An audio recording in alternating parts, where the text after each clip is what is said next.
More or Nothing. Hello and welcome to this week's episode of More or Nothing. Hot off the press, a mere hours after the end of an historic Argentina win, their first ever over the British and Irish Lions in 8 attempts. Ryan, Max, how are we doing? Max is still rocking, still full of codeine, still in agony, and I didn't get the vest memo. Summer, baby, summer holidays, lads. Get up the right to bear arms, Ryan. The right to bear arms. Mark lives in Singapore, but we've never seen him in a vest. What's going on here? Yeah, Mark, give us a little flex. Is paradise, and then if your air conditioning breaks in your house, it goes so quickly from paradise into ultimate hellhole. And I'm just dripping sweat in every single orifice. It's awful. It's awful. Give us a little flex like Max normally does. See, they're good, mate. The fans will be loving this. The fans will be loving it. Do you remember that day, Champions Cup final in London, where Mark had to take his top off to swap into that lady's jumper, and Max was so impressed. It's cut out just when he was saying you were so impressed, so harsh. Just felt like the love was coming, and it's gone just at that moment. Right. Sorry for any Wi-Fi issues. I am down in Bezier at the moment. I've taken the family away, and I've now switched to the 4G, which Mark's promised me it won't destroy my O2 bill. But the O2 bill last month was £425 max, so I'm not sure what's happened. Kids have all got phones now, and this isn't a holiday when it's with the children. It's just hard work. It's been... Max, why do you think he's got a £426 bill, mate? This is just your massive OnlyFans addiction, isn't it? No. Slight Wi-Fi issues, but you're back, Ryan. Yeah, apologies, boys. I've taken a last-minute trip down to the land of the vine, as Max likes to call it, to Beziers, to Uncle Joe's and Uncle Gary's house. The kids are all very excited to see Joe and Gary when we got here, and no one here. But it's beautiful. Wi-Fi, Grandad Larry, you can sort that out. Crikey, but It's a couple of gin and tonics whilst I was watching the game last night. We actually spoke last night, didn't we, Max, during the game? We did briefly. We called it. RG's getting it done. But yeah, an interesting start to the Lions tour. What do you reckon? Boys? What was your sentiment when you were sloppy? Watching that? I just thought they were just a bit unclinical. That was all. I think there's lots to like about it. I just thought generally Argentina were just highly strung, purring, efficient machine. Whereas I think the Lions just lack that sort of cohesiveness, which is quite natural. Maybe a bit of long season ring rust, but it was just a bit juddery from the Lions. For me, I think you're always going to get it. Now it's we all know how bad my memory is, and trying to think 4 years back to how the first game went back then. Usually, it's a Barbars team they play. Is it? Like they played Japan last time. They played Japan, okay. And it was so like playing a Barbars team or playing Japan is very different to playing a Pumas team, who, as you said, Max, are purring. They look like a fucking serious deal. Yeah. They look like the real deal that have Albanoz. How good is he? Like, you see it when Treviso at Benetton. He was always like pulling the strings and just running the show. But they all look like they had an extra bit of Van Rouge, let's say. What is it in Argentina? Because they were ready to fucking go for it, the RGs. Where are they touring? They back to Argentina for their tour, are they? Yeah, England. They got England. Back at home, but again, the guys, it's worth saying, like the Argentinians, shorn of all of their top Qatar players, our friend of the show, Facundo Issa, a bunch of their best players are not involved in that. So, and they had somewhat of a scratch kind of put together vibe as well. You know, they had the try of the match with Cordero. Was he's not playing for a club right now. I think he's just left Connacht, right? And so suddenly you're looking at all of this stuff, and yet Andy Farrell refused to use any excuses. He did not sugarcoat it at all. He said it was unacceptable, and he didn't care that they were a new team coming together. Do we feel that's the right approach to this, to a result like this? Yeah, I think he's got to come out and be honest. Yeah, Otherwise, people are going to go after him, aren't they, Max? Yeah, you got to be like that. And also, the competition for places is huge. So, I still think that team's going to be sort of the heart and the mainstay of it. But yeah, you've got to come out like that and be scathing about, because ultimately these are like, there's a lot of world class talent and players in that team. So I think you can still expect better. I think Genji spoke about it quite well actually in the post match interview. It can still be done. It's been done many times. So yeah, completely agree. I don't know what was worse. Obviously, I'm down here in France. I couldn't, for some reason, get the Sky Sports thing working, so I had to watch it on TG4 in Gaelic. It was hard graft. It was hard graft. But listen, a lot of people going, looking at it straight away, saying we looked rusty. Of course they're going to look rusty. I'll tell you what was rusty was like things like the line out. You've got to get your line out and your scrum right, haven't you? And the line out was like, was it Sheehan came on or Kelleher? No, Kelleher came on. And it was all over the shop. About 3 or 4 missed overthrows. Just looked a bit clunky. I tell you what I didn't like. I didn't like how little Sione touched the ball when Bundy Aki was on. Everyone was really excited about their centre partnership, looking at 12 and 13. But get Sione at 12. Let him be, because I think he's more destructive than Bundy Aki, because he's got it all. He can then threat to pass. He can be a threat to kick. He can be a threat to run. Whereas Bundy Aki is like, I felt like there was only one option with him. So if you've got Sione at 12 with Aki off his shoulder, it becomes more of a threat. As soon as Bundy Aki went off, I thought Sione then came out of his shell, started playing really well. So that was something that frustrated me a little bit, watching that, thinking, yeah, I reckon they'll swap them round for the next game, try and have a look at how that works. And by all accounts, Hugh Jones is training a little bit more now, so we'll probably see him soon, which will be good. And obviously that's the centre partnership that I would go with Hugh and Sione. But a couple of things like that. Just, I suppose it's getting those partnerships right and trying to work out what works and what doesn't. And I don't know, that for me didn't really work. Yeah, it's too like for like, wasn't it? It was thunder and thunder. You want some thunder and lightning. I know what you mean, though. Maybe it could have worked if you'd swap them around, but it just was a bit like for like. But Bundy Aki did take his try quite brilliantly. Hulk smashed it, looked up, got it done. But then you're right. Sione had some great touches, and he was sort of unlucky not to get that try off the sort of knock-on off Mitch. Yeah. I thought Marcus Smith was brilliant, genuinely, like really brilliant. I thought maybe like it looked as if Farrell's like trying to like force like a real sort of flat passing sort of gain line team. Looked good, but obviously higher. Like you've got to get those sort of relationships down. You've got to get it smooth, because obviously those sort of passes in the traffic are quite high risk. But yeah, there wasn't a massive amount of like. There was a few like line breaks and some big carries, but there wasn't some like a massive sort of centerpiece ball carrier in terms of go forward for the Lions.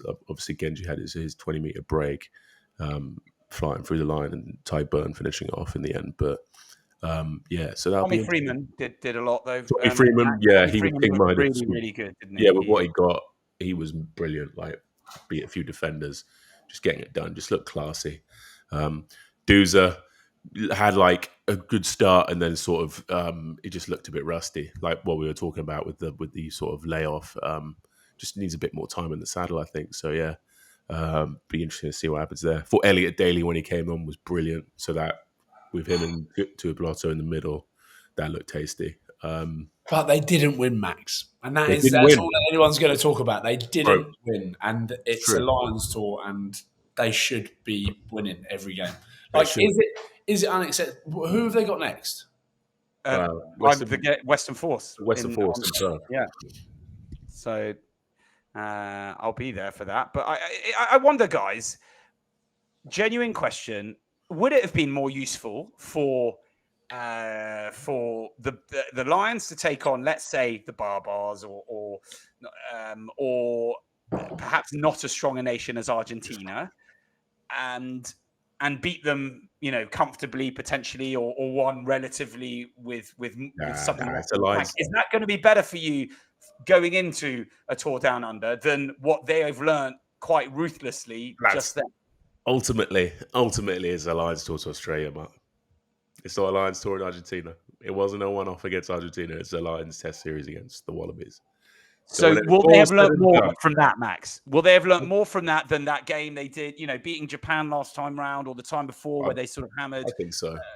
Yeah. I think that's way more test match like. It had that same sort of grueling, sort of crucible nature to it. And Argentina are no pussycats now, boys. Do you know what I mean? So that was always going to be a tough match. That was always going to be a tough game. It was always going to be competitive. Garcia, Albanoz, Isgro and Garcia linking up with those high kicks. The kicking game from Argentina was sensational. Back row, Gonzalez, Oliva, mate, he was a dog. He was a dog. Yards after carry, mate, bloke wouldn't stop. Matera as well doing his Pablo just standard, being just flinty and horrible. But yeah, I thought it was a great game. Just like if Lions for the neutral, it was a beautiful game. I suppose. See, I disagreed. I thought the first half was really boring. Oh really? I thought it was it was quite interesting. I was watching the first half, just being like, right, come on. Maybe it was because I was listening to it in Gaelic. Potentially, that does add to it. Yeah. But I just felt like it was just a bit of a scrappy game, but it was always going to be. And now that you've pointed out the fact that Argentina didn't have a lot of their players, a lot of their top 14 stars, and it was a bit of a thrown together team, that makes sense. But then for me, that makes it even more of a problem, a glaring issue in the Lions camp. The Lions didn't win. They've had 2 weeks together. There's a lot of players to bring in, though, boys, isn't there? We see the likes of Gibson Park and Finn Russell sat in the stands, who I think is going to be the starting 9 and 10 combo. Hugh Jones will be back. I thought Duhan van der Merwe had some good touches, to be fair to him. Like he looked to try and get busy. But, listen, for a start, I don't know. Was it good? Was it good for a start? I don't think it was, Max. What, do you reckon they're better off just pumping a team? No, I'm with you on that. I think that it's actually better to play a good team. But, like you just said, Mike, I genuinely thought Argentina were brilliant. Like, be careful who you add into that, because now you've suddenly got a group of players in the RGs that could go and do something pretty good. And by all accounts, there was a few youngsters in there. I don't know. It's going to be a weird one, isn't it? So that's it. They set off now with a loss under their belt to the Western Force, which... who will not be using many of their Australia players. But it's worth pointing out that the Lions dominated all the stats. And again, it shows us the difference and between being clinical and not. They had more possession, 59% to 41%, more territory, 67 to 33% for Argentina, more meters gained, 510 to 345, more clean breaks, more defenders beaten by a load, 15 offloads versus Argentina's 5, made less tackles. They missed less tackles. They conceded far less penalties, 5 to 12. But ultimately, you're watching that thinking, well, Argentina... They just looked more complete in attack. But ultimately, the game was incredibly competitive. And I'll say anyone could have won that. Do you know what I mean? I'm not sure it's a crisis event. But I know what you mean, yeah. No, it's not a crisis event. And also, like you said, Matt, it's there. Like, really listen to those stats. Defense is always the hardest thing to try and get everyone on board with. Like the systems. Actually, attack, weirdly, is probably easier. Other than your set piece, usually general phase play of how they go. And you could see they were trying to run those 4 players and throw it across 3, weren't they? And then get out like that way. Wow. Those systems are pretty easy to put in place. Defense is the one where it's trust in the bloke inside and outside here. So that'll come. And like you said, that Argentina scored quite a lot off of clickball, like off of loose ball that was turned over. That's where they looked good. And that's, I guess, time in the saddle that the Lions boys will get together. Boys, who do we think? Dublin, Matt. How good did Dublin look? Oh, wow. Because the sun was shining as well. Yeah, full light. Milk was flowing, and it looked sensational. Boys, who do we think improved their chances, or at least have kept themselves in the fight for a test place before we do the rather harsher one of those who might have not as improved? I reckon Genge did, just with the way he sort of offered himself in the carry. The scrum went very well. I think him and Andrew Porter are going to be like fighting it out hard for that starting test shirt. So I definitely think he didn't do his chances any damage. Just quickly, Max, whilst I've got you, because there was a big debate on our last show in the comments of YouTube a lot about one of our wonderful listeners said that it proved hands down that Andrew Porter is the best loose head in the world. Would you concur with that? I find it hard. I find it hard with games like where we're referencing Leinster versus the Bulls, right? Yeah. So yeah, Andrew Porter did a job on Wilco Low, which is fair enough. But those sort of one-off games where there's like a massive, there's clearly a huge sort of emotional edge 1 to 15, and it's a dominant performance 1 to 15 from everyone. It can sort of over exaggerate a player's dominance in a game like that because everyone's doing their job so well. So then you're looking like the man. Do I think he's the best proper loose head in the world? I think he's up there. It's just, who are yours? Who are your guys? In terms of loose heads, I think it's Well, I've got to go with Box and Chair. I think he's just been the man for so long enough now. I think Andrew Porter's definitely up there. I think Cyril Bay before his injury was looking that guy, but then Jean Baptiste Goch is back in. Those are the two that More or Nothing put in, Bay and Gore, and the next comment made a good point that Andrew Porter's the loose head that completes the most amount of minutes, which he does. He does, and it's impressive how consistent he is with that as well. He's a freakish athlete in terms of like his 80-minute performances in and out, and he's like a big centerpiece for the Irish attack as well. He goes a lot for like that work on the ball. But yeah, I still think Ellis Genge has got a point of difference in terms of like meters after carry, defenders beaten. So I think it's interesting. It depends what you need. It depends what you want. Like, what else have you got going in that pack? But that's a decision for Faz. He knows those players intimately. Okay, so let's keep going. So you think, apart from Genji, who else has kind of aided their cause, if you will, to start the first test against the Wallabies? I think the wing spots are definitely going to have to go. Like James Lowe coming back. He's going to be in, isn't he? Let's be honest. He's going to start at some place. The other Tommy Freeman was the Tommy line. Freeman played. The amount of work that he did.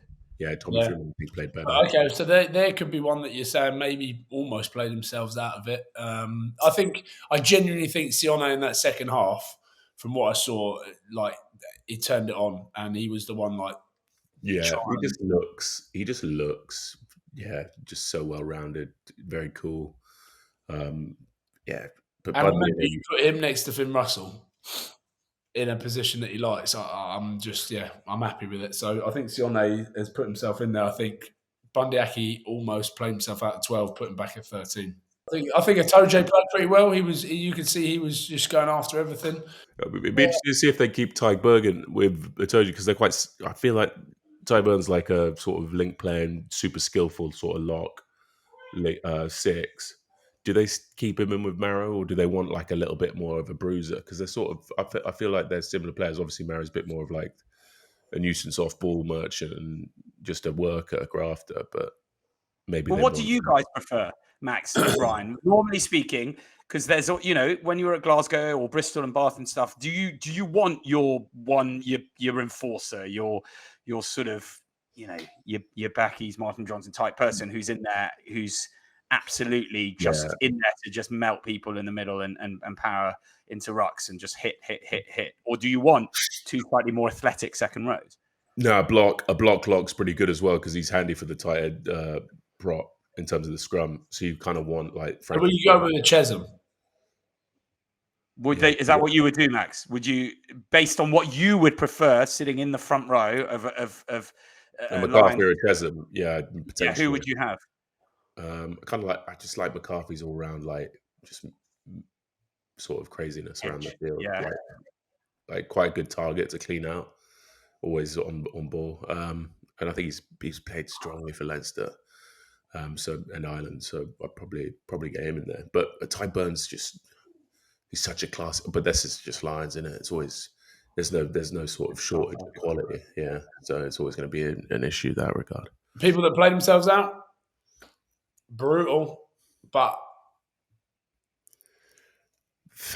the only one for me, the problem with it is it always looks like the hooker's fault. It was Kelleher, wasn't it, that came on? It was. He did, but actually, Cowan Dickey Smith also missed a couple of line outs. But again, how much is it the line that the call, the jumper versus the actual hook? There's a lot more elements to go right, but you would have hoped that was you just take it real simple. But saying that, Argentina have one of the best lineouts in world rugby. In attack, I think they're up there with the best lineout in world rugby, actually. They've got a funny way of doing their lineouts. I remember we used to try and emulate it back in the day. We used to look at what they did because they were one of the best. So it was almost like they tried to overcomplicate maybe the lines. So yeah, there's a few bits in there. The lineout needed sorted out, but Kelleher and Dickey, darts wise, need to get better. I don't think anyone really played themselves out of it. Well, Maxi, it's just you and me because Ryan's Wi-Fi has finally let go, and so technical difficulties. Yeah.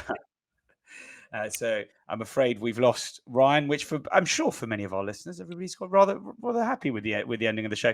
I suppose bearing in mind it's a tour down under that's coming up for the Lions. So why don't you thank our fabulous sponsors, Max, in an Australian accent?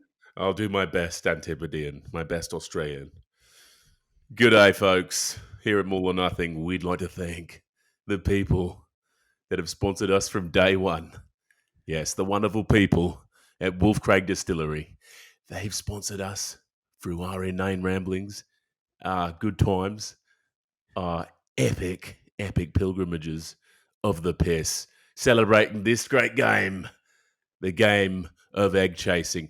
Go to wolfcraig.com. That was weird. And pick yourself up a little something with the link. Ta-ta for now. See you next time. Fair dinkum.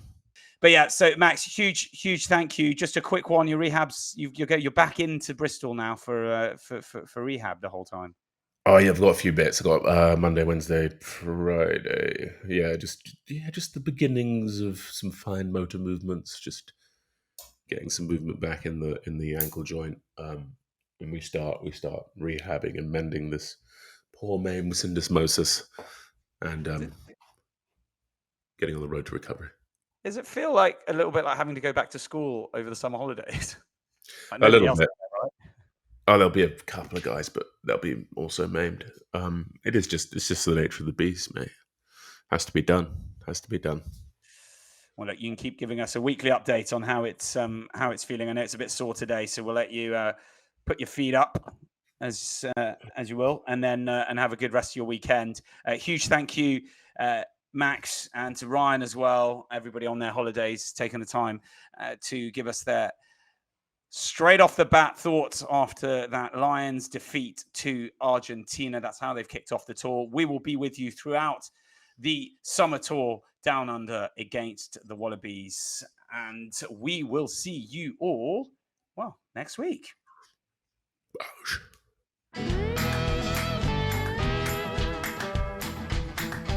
More or nothing.